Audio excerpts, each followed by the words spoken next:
Welcome back to the channel. We have a lot of things happening today, and we're going to start off with some hot, fresh news. Ripple to buy stablecoin platform Rail for $200 million. So it's true. It's the season for acquiring other companies. We've heard the banks talking about it. We covered an article about that recently. Ripple talked about it before they did, about a month and a half ago. They were talking about the possibility of acquiring more companies, and it makes perfect sense.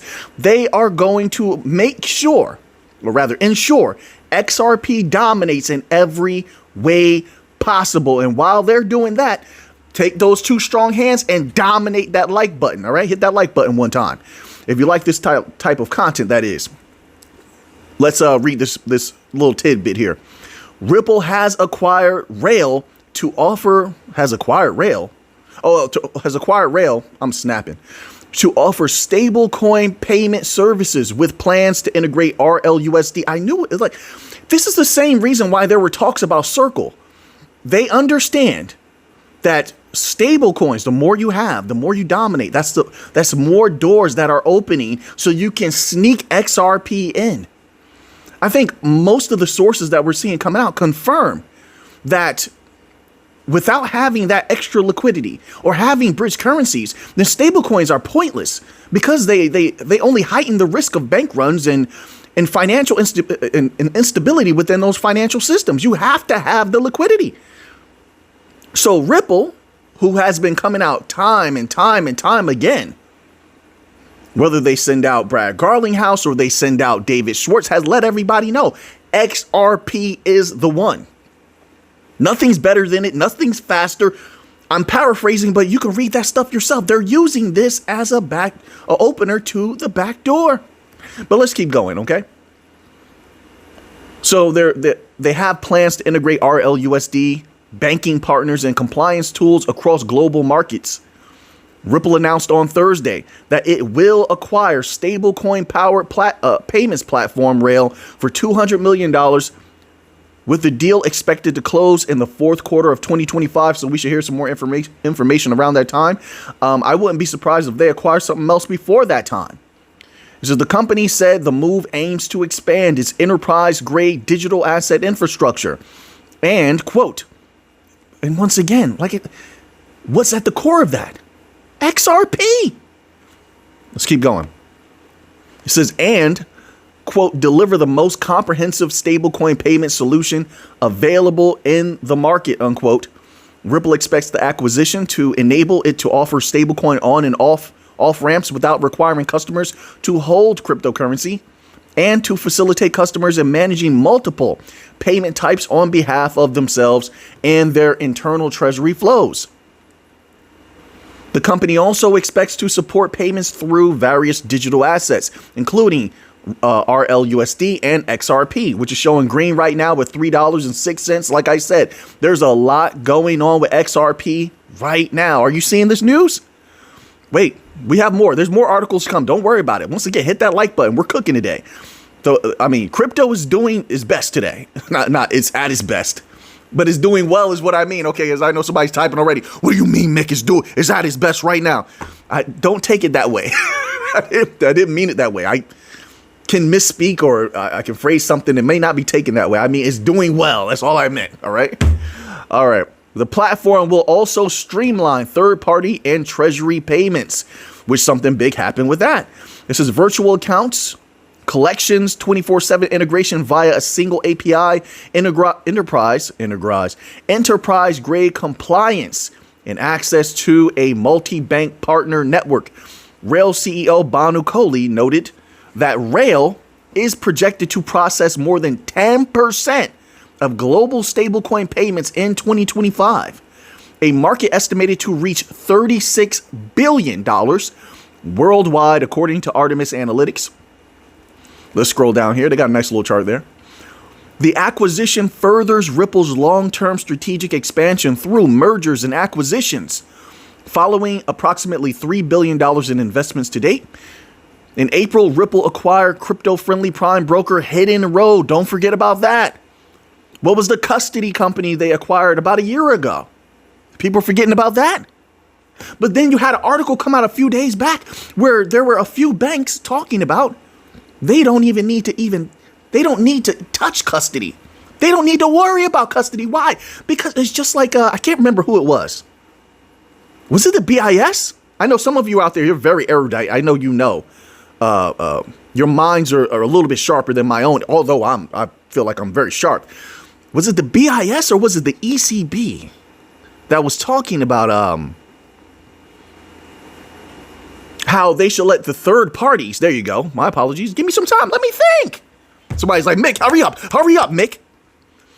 They should let third parties or the fintechs, the DLTs, let them handle all of that type of stuff. Now, I'm not talking about the original statements from the BIS, when the BIS was pretty much just telling the banking industry, let the fintechs do all the heavy lifting. That's what they said in about 2 to 3 different documents about 2.5 to 3 years ago. Okay. Anybody can read those.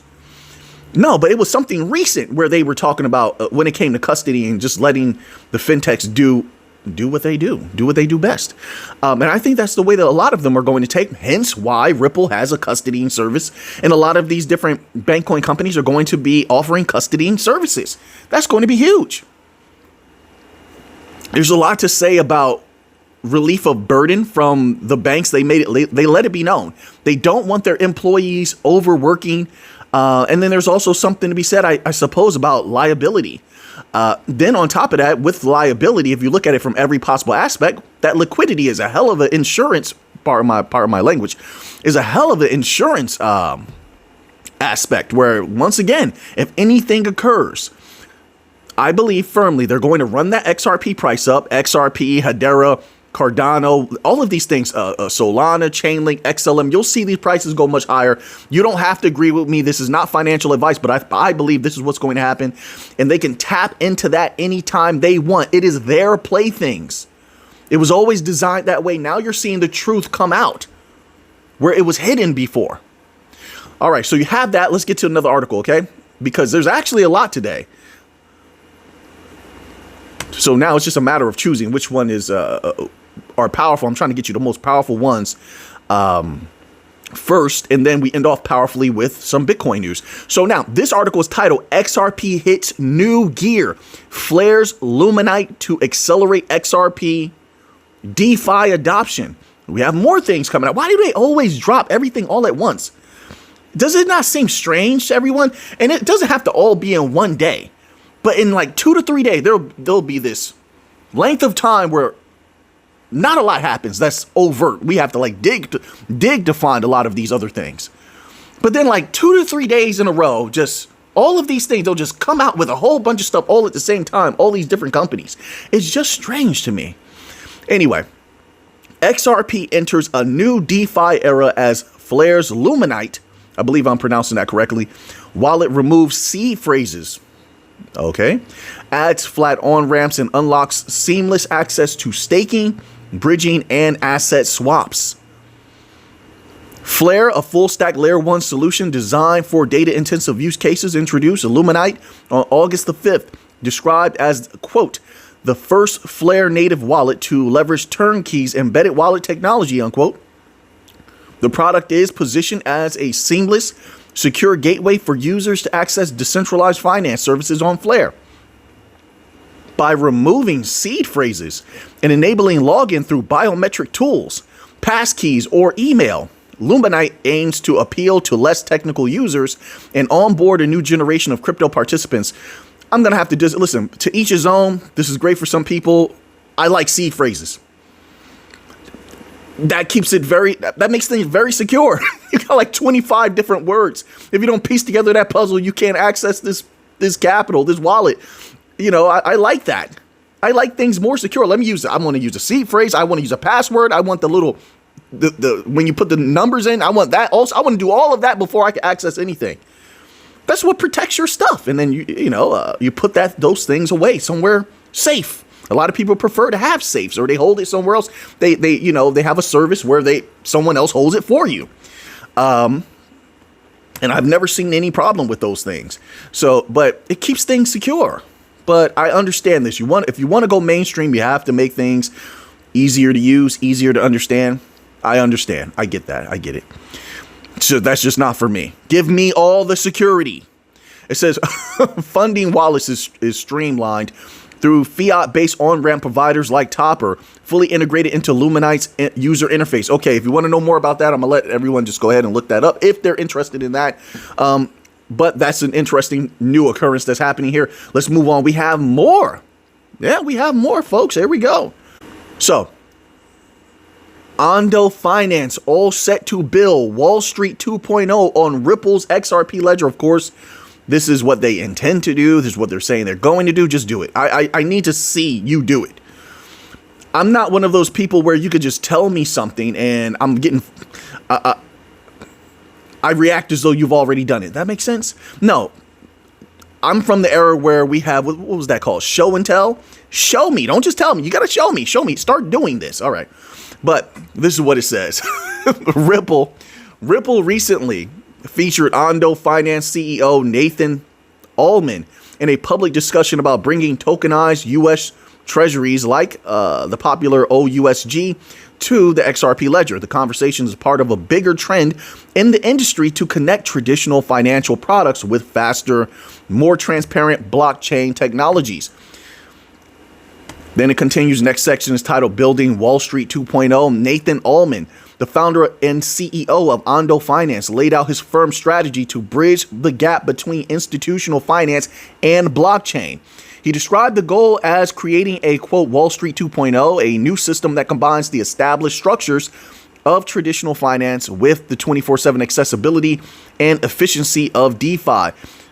Allman said a key motivation was the stark difference between the old and new systems.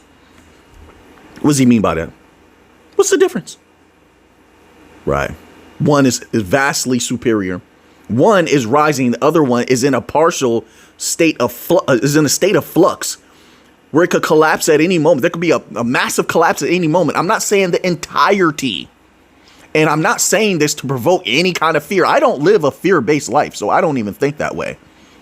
I'm saying it as something I'm observing, and I understand why they're rushing towards these solutions. That's why I say that. And it's true. You can't get around that. These banks are in a precarious position. They are in trouble. That's why they're rushing to adopt all these systems, to access staking and lending. They talked about lending. I mean, what haven't we spoken about over the last 4 years that we've been covering crypto here that they haven't confirmed as of now? And I told people they're going to go wild, the banks are, with lending. And the regular people, they'll be given a percentage of that where, you get all these wild high percentages of yield from staking and lending, all that, from these DeFi protocol. The banks are going to take a good swath of that, and they're ready for it, and they love it. And the little piece that they offer to the people is much higher. It's a little piece to us because we're used to high yield. But for regular people, that still will be high for them in comparison to everything else, all the other types of yield the banks have offered in the past, which have been terrible. You know how we know that they're terrible? Because that yield that they offer at the banks on any of their products doesn't even compete with money market funds or cash sweep accounts at the right. Well, that's always in flux, of course. Depending on what's going on with the Fed or any of these central banks, they can manipulate these things. Or should I say manipulate? Should I be a little bit more kind? How do you say that in a more kind way? It can be adjusted, but they can't even compete with them, let alone with the staking and lending that crypto offers. So yes, they're ready to go wild on that. That's going to bring a lot of value to crypto. It's going to make those prices skyrocket. This is one of the reasons why, just step away from XRP for a moment, I keep my eye on things like Solana. Folks, these companies aren't constantly talking about Solana. They're building Solana treasuries. They're not doing that for nothing. They know what Solana can do. They know the yield it brings. This is about making money, value. All right, so let's continue on here. Where do we leave off? So Allman said a key motivation was the stark difference between the old and new systems.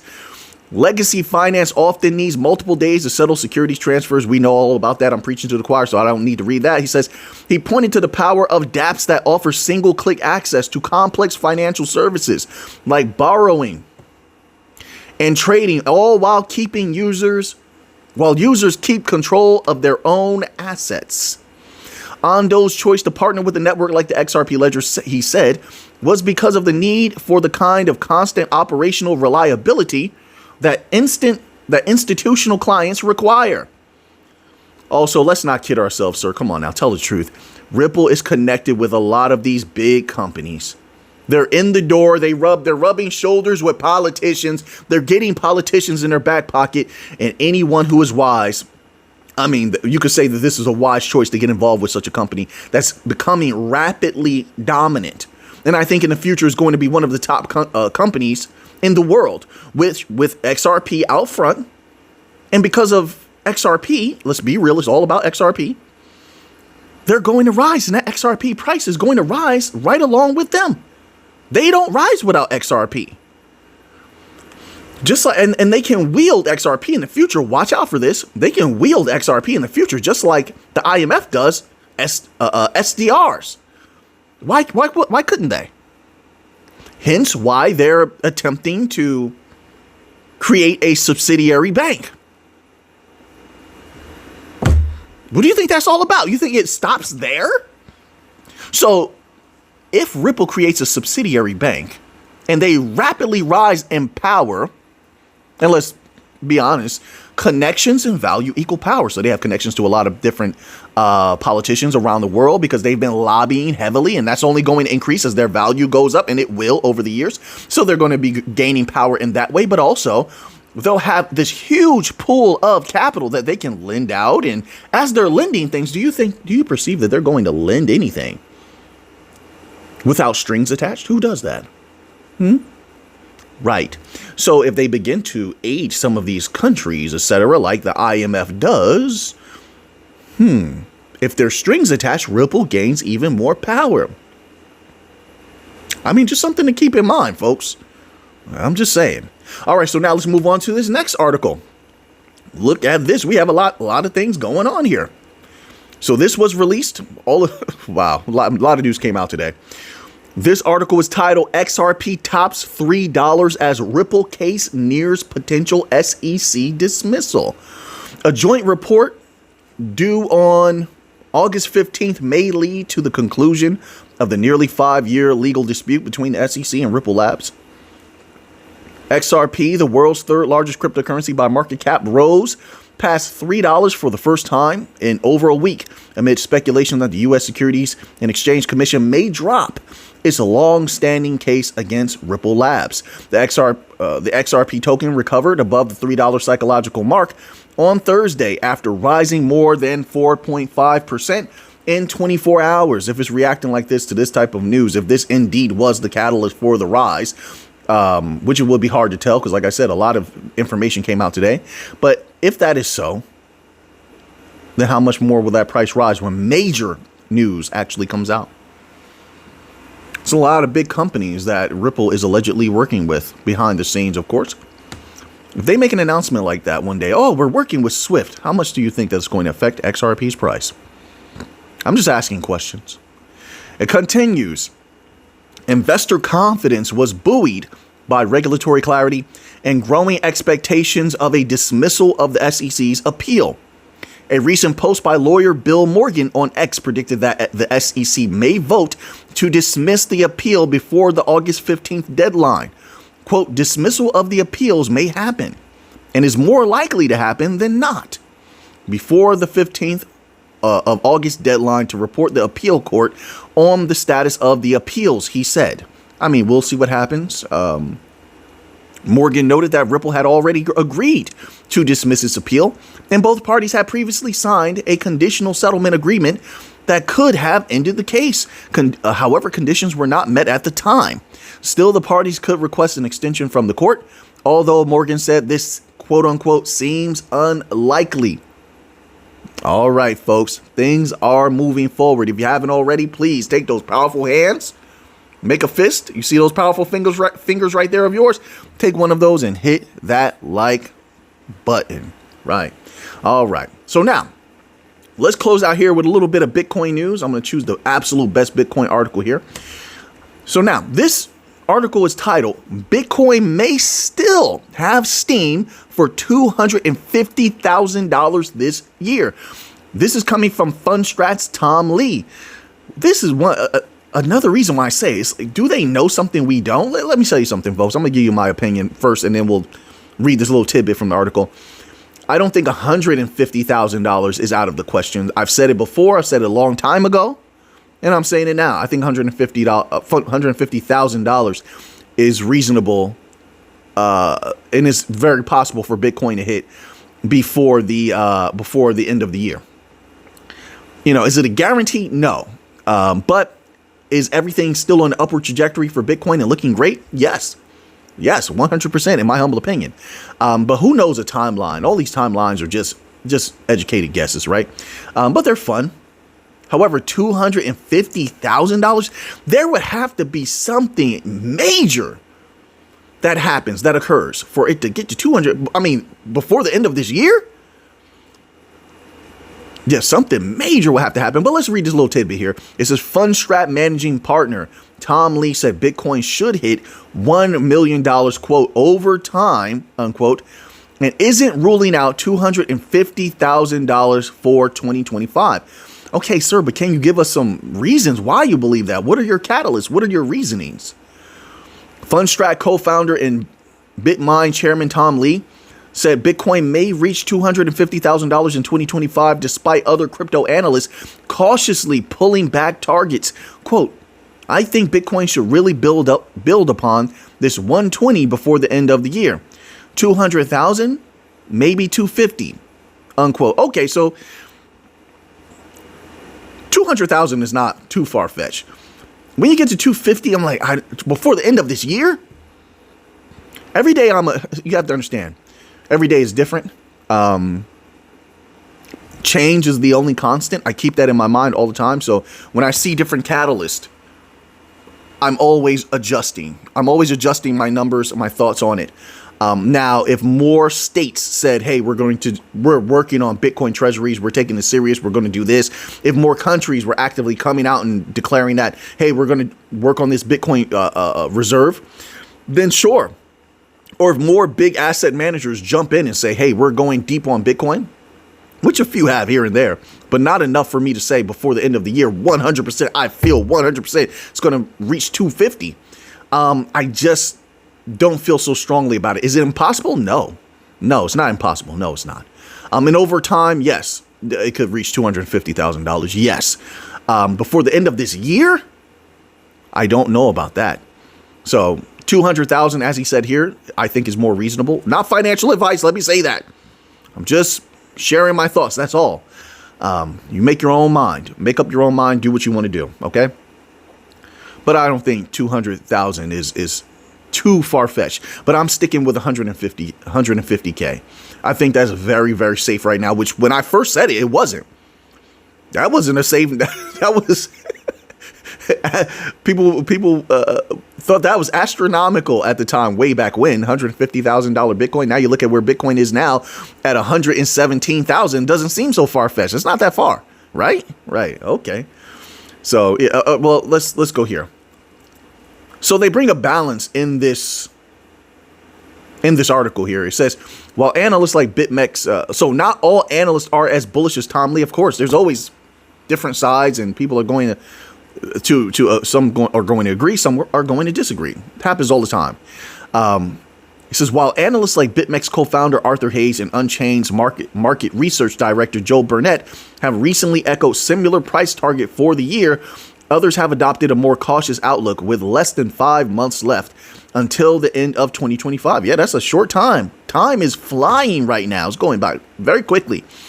It says in May, Bernstein and Standard Chartered set their year-end Bitcoin targets at 200,000. I remember that. While 10x's researchers Marcus Thielen recently projected a more modest $160,000 Bitcoin. That's high. All of their numbers are higher than my original number.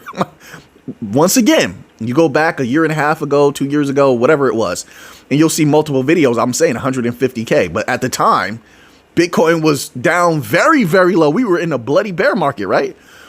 So that's just funny to see that all these predictions are much, much higher than what my highest prediction was at the time.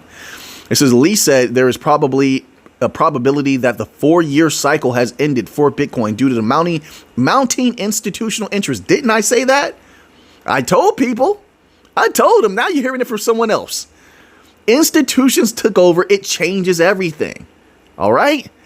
All right. So who knows where Bitcoin's going to go, but the potentiality is much higher now than it was before. It's no longer, retail is not in the driver's seat any longer.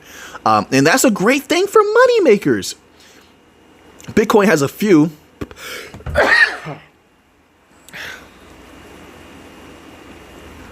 I beg your pardon. I had to sneeze. But Bitcoin has a few explosions in it, I believe. And I think people are going to, companies and people, the few that are left, that is only going to be a few, are going to do very well with Bitcoin, in my humble opinion. So now that you have that information, what are you going to do with it? I know what I'm going to do with it. So until next time, everybody, let's get to the money.